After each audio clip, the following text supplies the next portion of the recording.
The text arrived at 11:47 p.m., just as Kira Edwards was climbing into bed after what she'd assumed was a perfectly nice but ultimately forgettable dinner date. "I know it's late, but I can't stop thinking about what you said about the gallery space downtown. Would you let me take you there tomorrow? I'd love to hear more of your ideas." She stared at her phone screen, rereading the message from Bennett Rhodes 3 times. They'd met through a mutual friend's birthday party 2 weeks ago, and tonight had been their first real date at a quiet Italian restaurant in the Arts District. He'd been attentive, funny, and surprisingly easy to talk with for someone who ran a manufacturing company. She'd mentioned her passion for community art programs only once during dessert, not expecting him to remember, let alone follow up before midnight. Her fingers hovered over the keyboard. Most guys texted days later with something generic. This felt different. "You actually listened to that rambling," she typed back. 3 dots appeared immediately. "Every word. So is that a yes?" Kira smiled at her phone, feeling that flutter in her chest she'd almost forgotten existed after 2 years of disappointing dating app experiences.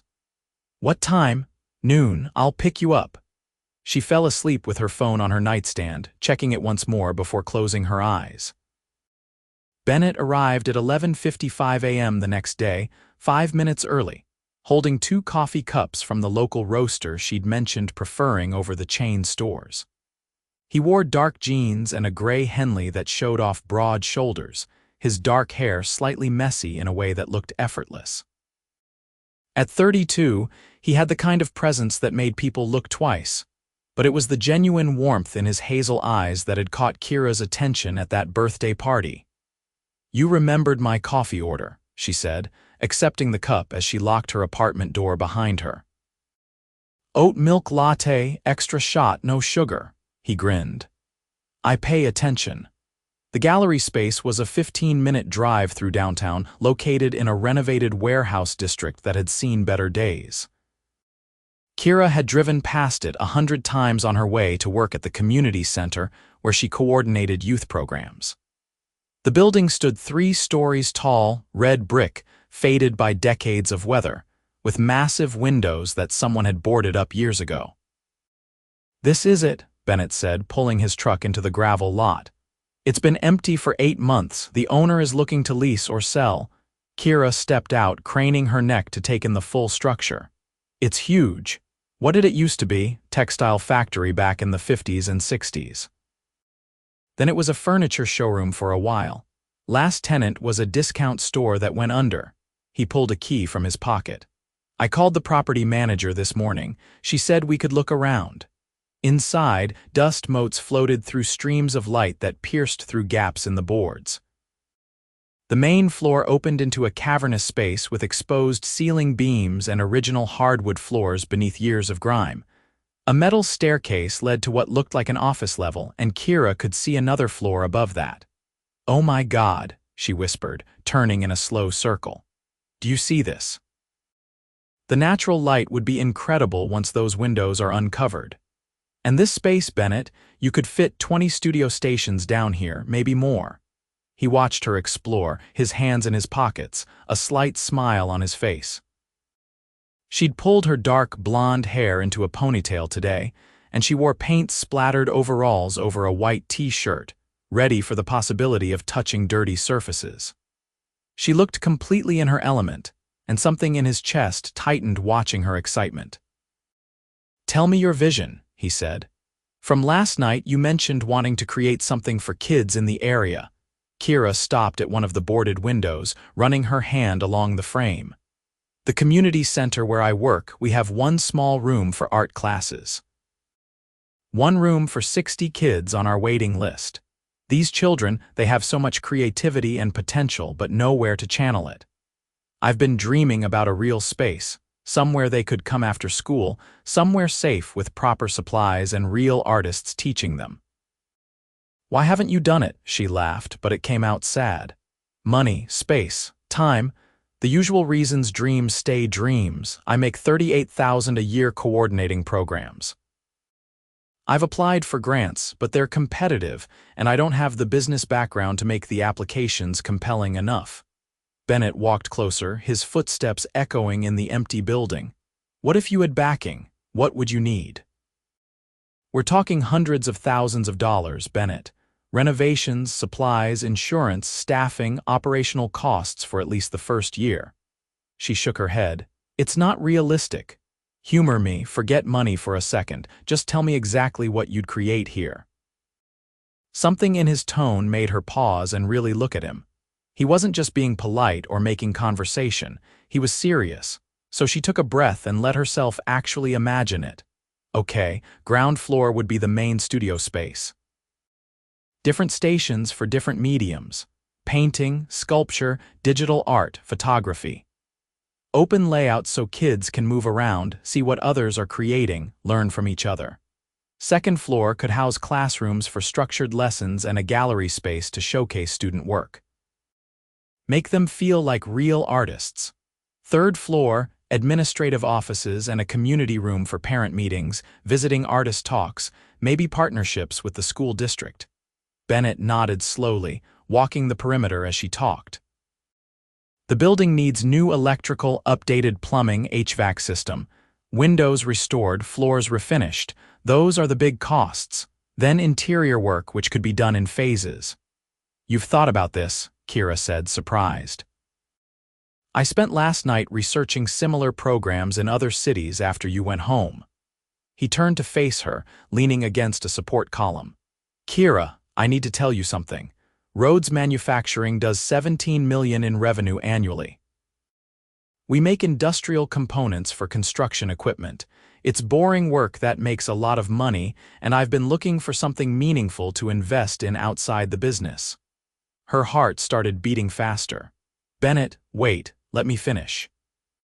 I'm not saying this to impress you or because I'm trying to be some white knight. The truth is, I grew up in a neighborhood like this one. My mom was a single parent working 2 jobs. The only reason I'm not in prison or dead is because a community program gave me somewhere to go after school. They had a woodworking shop. That's where I learned to build things to work with my hands. It saved my life. Kira felt tears prick her eyes. He'd mentioned his mother last night but hadn't gone into detail about his childhood. So when you started talking about creating this space for kids, he continued, his voice rough with emotion, I thought maybe this was the universe putting someone in my path who actually knows how to do what I've wanted to do for years.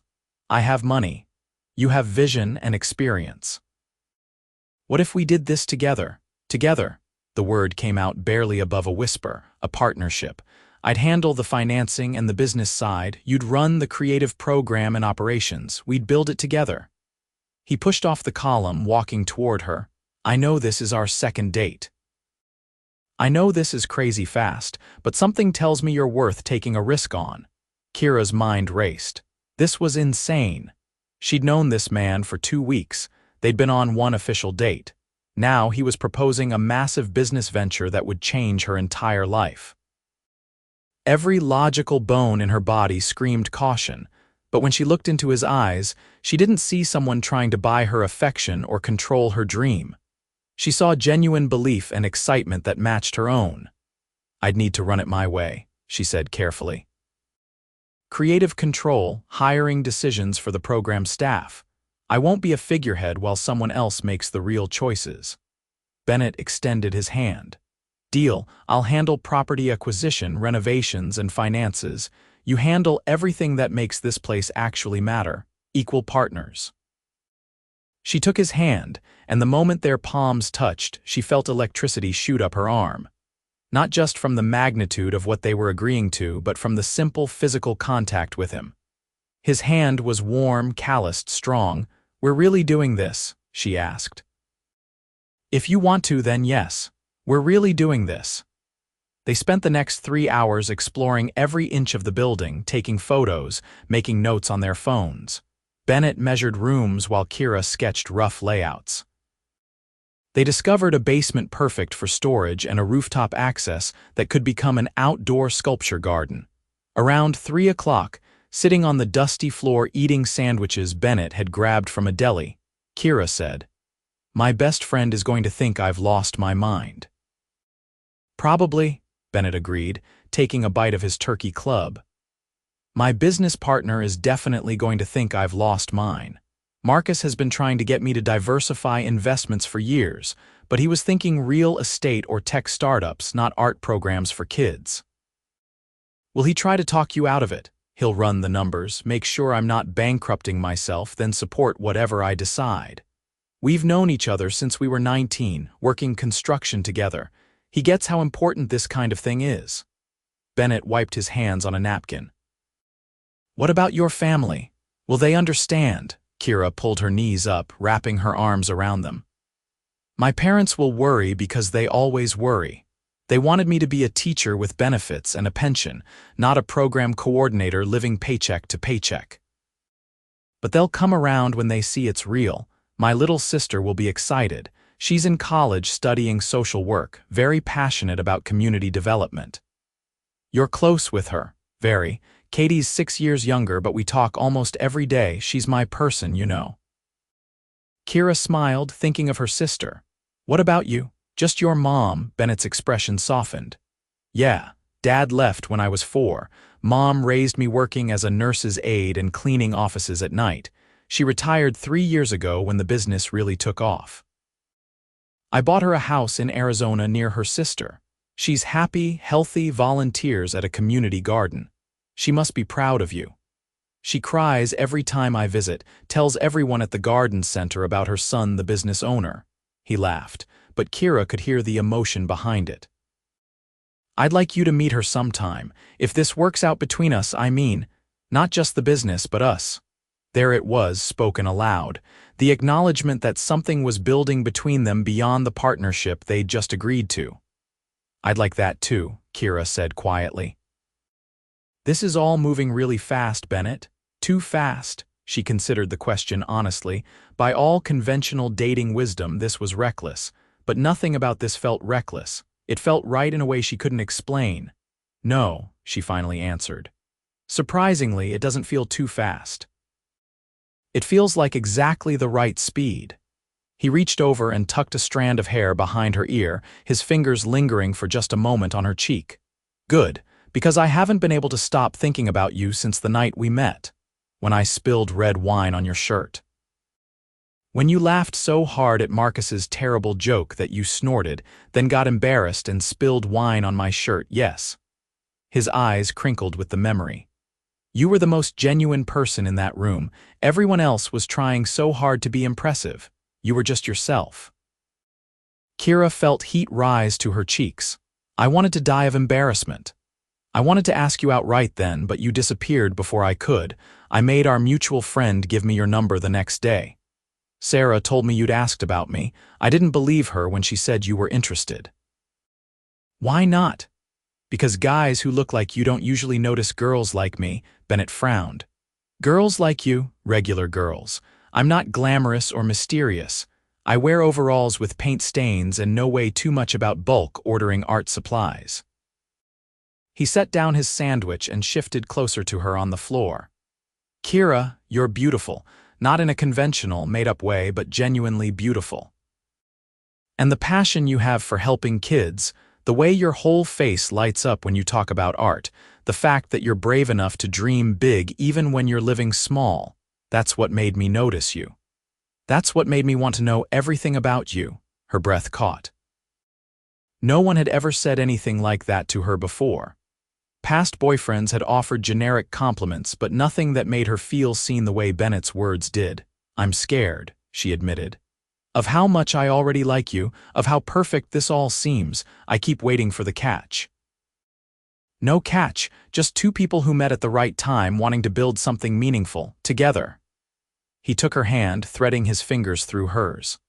We'll figure it out as we go, the business, the relationship, all of it. One day at a time, deal, she whispered. He leaned in slowly, giving her time to pull away if she wanted. She didn't want. When his lips touched hers, soft and sure, Kira felt like every cliché she'd ever rolled her eyes at in romantic movies. Fireworks, butterflies, the whole world falling away until nothing existed except this moment, this man, this kiss. When they finally pulled apart, Bennett rested his forehead against hers. "I'm all in, Kira, with you with this. Everything." "Me too," she breathed. "I'm all in." The next 2 months moved like a whirlwind. Bennett purchased the building outright in early spring, shocking Kira when she saw the cashier's check for $850,000. He'd explained his company's financials in detail, one evening over takeout Chinese food in his surprisingly modest apartment, showing her that he wasn't overextending himself, that this investment was solid. "I'm worth about $4.2 million, not counting the business valuation," he'd said, scrolling through financial documents on his laptop. "I know that probably sounds insane, but I've been saving and investing for 12 years.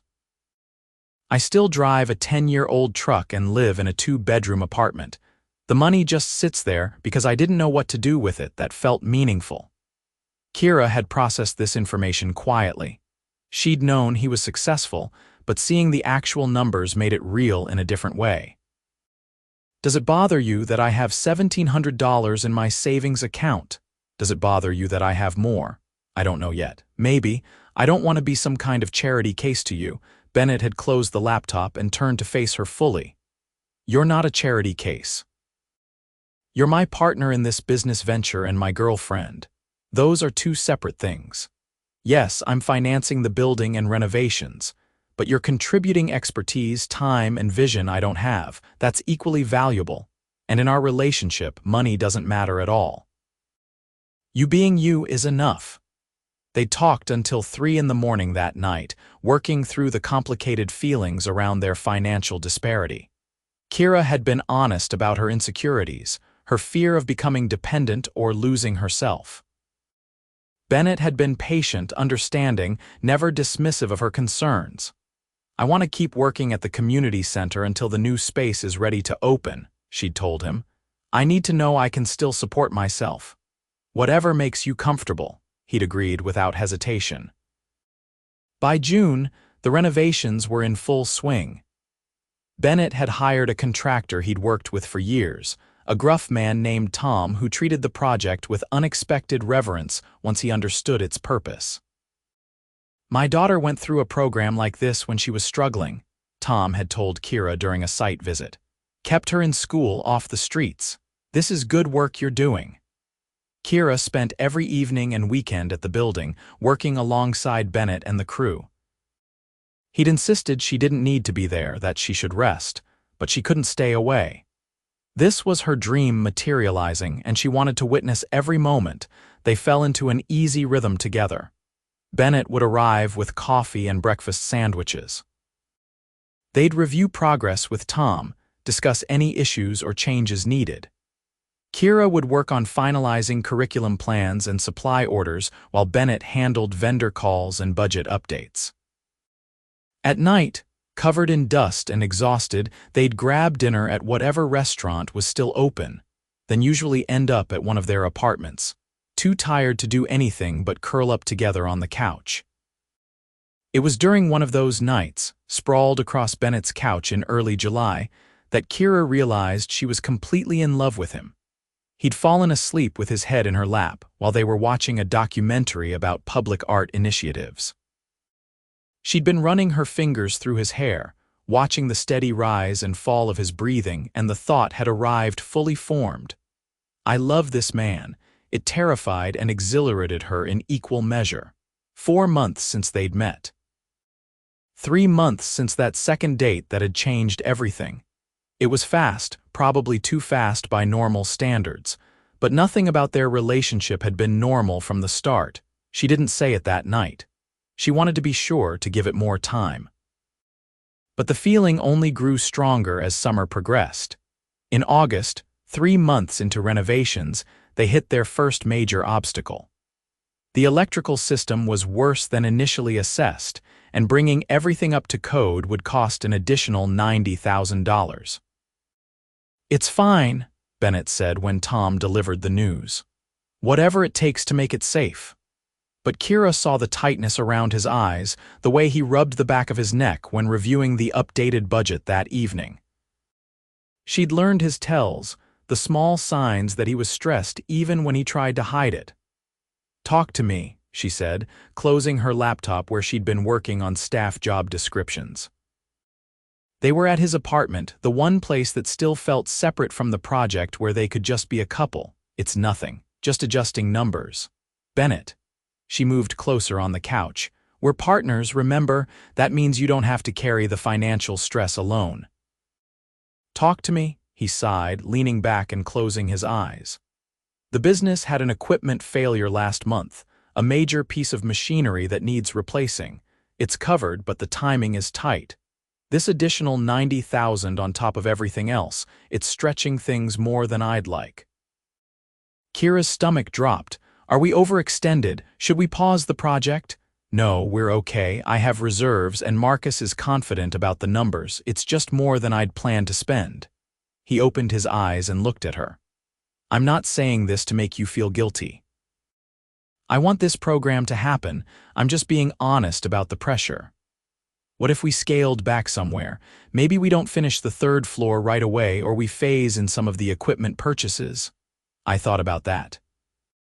"Tom said we could save about $30,000 if we postpone the gallery build-out on the second floor for 6 months. Kira nodded slowly, thinking it through. "The gallery isn't essential for launch.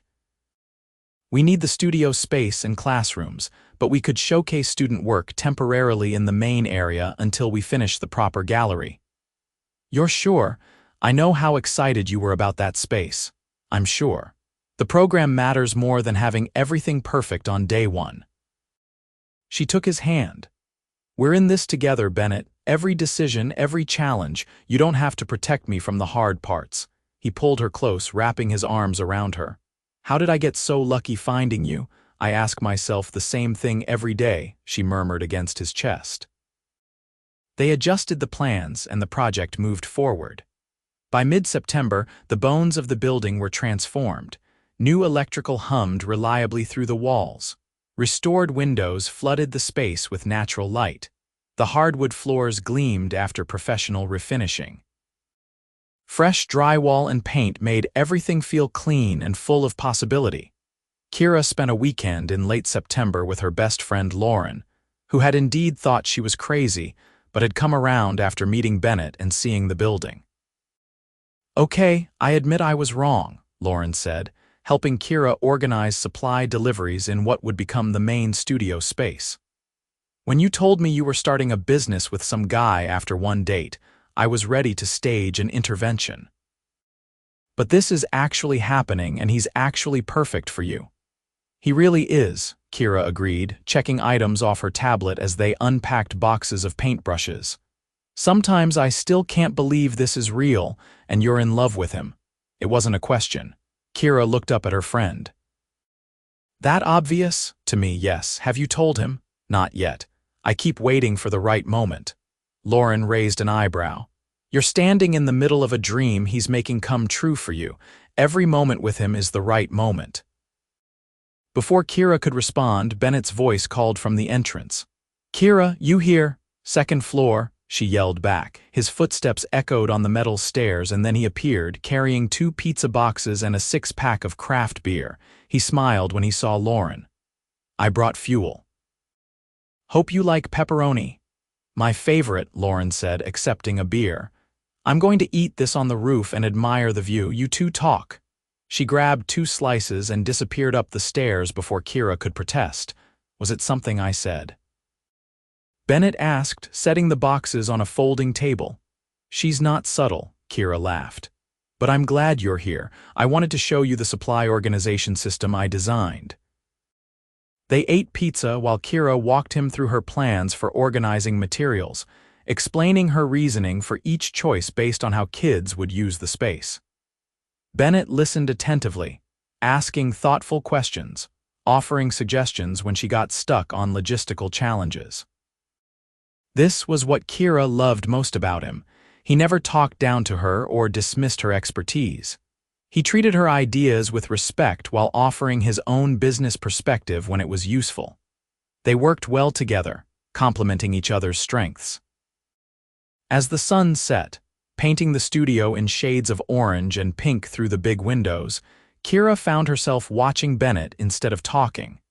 He was examining the electrical outlets Tom's crew had installed, making sure they were positioned correctly for the equipment layout. "What?" he asked, catching her staring. "I love you," she said simply, the words hung in the air between them.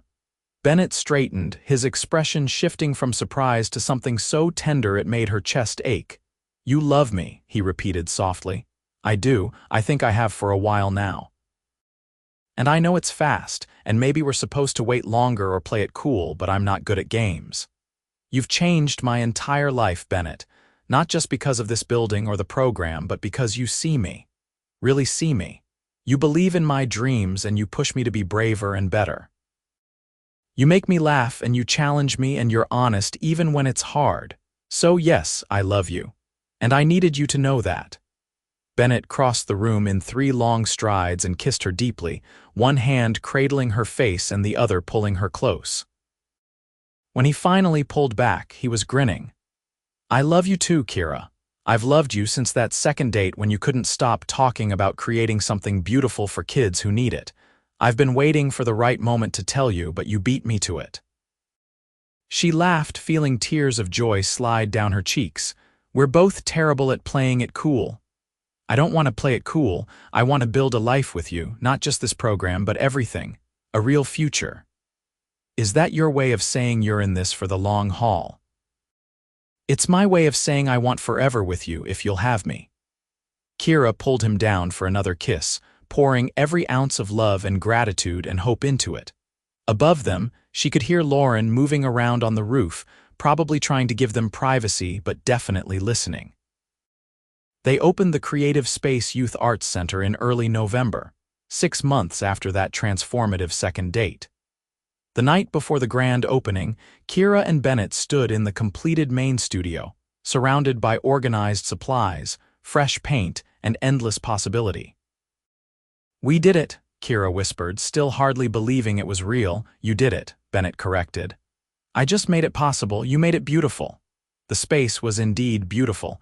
20 studio stations equipped with top-quality supplies, proper lighting, storage systems that made everything accessible. A small office area where Kira and her 2 newly hired staff members could work. Upstairs, 4 classrooms ready for structured lessons and space for student work displays until the gallery could be completed. Even the basement had been transformed into a clean storage area. "Tomorrow changes everything," Kira said, leaning into Bennett's side as his arm came around her. Scared, terrified, excited, grateful, all of it. The grand opening drew a bigger crowd than either had anticipated. Local news covered the story of the young CEO who'd invested nearly $1 million into a free arts program for underprivileged youth. Parents brought kids to register. City council members toured the facility. Teachers from nearby schools asked about partnership opportunities. Kira gave tours until her voice went hoarse, explaining the program's structure, the class offerings, how they'd work with families and schools to identify kids who would benefit most. She watched Bennett navigate the business side effortlessly, discussing sustainability plans with potential donors, making connections that would help the program thrive long-term. Her parents drove in from 3 hours away, tears in her mother's eyes as she hugged Kira tight. "I'm so proud of you, sweetheart. This is incredible." "I couldn't have done it without Bennett," Kira said, introducing them properly for the first time. Her father, typically reserved and skeptical of anyone who dated his daughters, shook Bennett's hand firmly. "You've done a good thing here, son. Not many men would invest like this in something that won't turn a profit." "The profit is seeing kids discover what they're capable of creating," Bennett replied. "That's worth more than money." Her father nodded approvingly, and Kira caught her mother's knowing smile. They liked him, which mattered more than she'd wanted to admit. By the time the last visitors left and the doors finally closed, Kira collapsed onto the floor of the main studio, staring up at the exposed beam ceiling. Bennett joined her, lying shoulder to shoulder. "That was incredible," she said. "That was just the beginning. First classes start Monday. 23 kids registered today. 23, Bennett. And there'll be more. This program is going to change lives, Kira, I know it." She rolled onto her side to face him. "Thank you for believing in me, for making this happen, for everything. You don't have to thank me. Loving you is easy. Supporting your dreams is the simplest thing in the world." They lay there in the quiet building, holding hands, both understanding that they'd created something that would outlast them. This space would nurture creativity and hope for years to come, touching countless young lives. The program exceeded every expectation. By January, they had 48 kids enrolled regularly. By spring, they had a waiting list and were looking at expanding hours.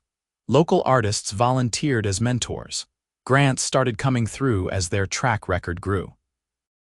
The gallery space on the second floor got completed ahead of schedule, thanks to a generous donation from a local foundation impressed by their results. Bennett proposed on the building's rooftop in late May, almost exactly 1 year after that second date that had changed everything. He transformed the space into the sculpture garden Kira had originally imagined, with planters and benches and twinkling lights strung overhead. "I had this whole speech planned," he said, holding both her hands as they stood surrounded by student artwork displayed throughout the garden. "About how you've made me believe in magic again, how you've given my life purpose beyond just making money. But standing here, all I can think is that I want to spend every day of the rest of my life watching you make the world better. Kira Edwards, will you marry me?" The ring was simple and perfect, a sapphire surrounded by small diamonds. Kira barely looked at it before launching herself into his arms. "Yes, yes, absolutely yes." They were married that September in a small ceremony at the Arts Center, surrounded by family, friends, staff members, and several of the students who'd become like family over the past year. Kira wore a simple white dress with paint stains on the hem from working in the studio that morning, because of course she had. Bennett wore a navy suit and cried when he saw her walking toward him. "You're stuck with me now," Kira whispered as they exchanged rings. "Best decision I ever made," he whispered back. Their first year of marriage was chaotic and beautiful. The program continued expanding, eventually outgrowing even the large building and spawning a second location across town. Bennett's manufacturing business thrived, allowing him to step back from daily operations and focus more on the nonprofit side of their ventures. They bought a modest house with a backyard, and a garage Bennett converted into a woodworking shop. Kira got pregnant in their second year of marriage, unexpected but joyously welcomed. Their daughter was born on a snowy February morning, with Bennett's mother flying in from Arizona and Kira's whole family crowding the hospital waiting room. They named her Grace Marie Rhodes, and she had her father's hazel eyes and her mother's determination. Bennett held her in the hospital room, tears streaming down his face. "She's perfect. You're perfect. I can't believe this is my life." "Believe it," Kira said softly, watching her husband fall in love with their daughter. "We built this together, all of it." Grace spent her early years practically growing up in the Arts Center. There were photos of her taking her first steps in the main studio, finger painting at age 2 alongside the program kids, falling asleep in her carrier in Kira's office. The students adored her and she them. When Grace was 3, Bennett and Kira started talking about having another child. Their son, James Bennett Rhodes, arrived 2 years later, completing their family in a way they hadn't known was missing. The Arts Center celebrated its 10-year anniversary with a massive exhibition featuring work from current and former students. Some had gone on to art schools. Others had found different paths, but credited the program with teaching them confidence and self-expression. Several had become instructors themselves, wanting to give back. Kira and Bennett stood in the gallery that night, now 41 and 42 respectively, watching Grace help her little brother look at the paintings. "Do you ever think about that second date?" Kira asked, leaning into her husband's familiar embrace. all the time. Best decision I ever made, asking you to come here with me. I was so nervous. I thought you were crazy proposing we do this together after one date. I was crazy about you, crazy enough to believe we could build something that mattered. He kissed the top of her head. Would you do it again? Knowing everything that would happen, all the challenges and the work, Kira didn't hesitate. In a heartbeat, every single moment led us here. To this life, this family, this legacy, I wouldn't change anything. The kids ran over, Grace pulling Kira's hand while James grabbed Bennett's. Come see the sculpture garden, Grace insisted. Someone made a dragon. They let their children pull them toward the stairs, toward the rooftop where Bennett had proposed all those years ago. The garden had grown and evolved, a living testament to creativity and growth. Student sculptures nestled among flowering plants. Wind chimes sang in the evening breeze. This was their future, secured not by that second date alone, but by every choice they'd made since. To trust each other, to build together, to believe that love and vision combined could create something beautiful and lasting. Standing on that rooftop with their children exploring around them, the city lights twinkling in the distance, Kira understood that the text that had arrived after their first date hadn't just led to a partnership or even a marriage. It had led to a life overflowing with purpose, joy, and love. Bennett caught her eye across the garden as James showed him a ceramic turtle. The look he gave her held everything they'd built together, every challenge overcome, every dream realized. She smiled back, holding Grace's hand as their daughter pointed out her favorite pieces. This was more than they'd ever imagined on that dusty afternoon in an empty warehouse. This was forever, earned through commitment and nurtured with care. This was the future they'd secured together, one brave choice at a time, and it was absolutely perfect.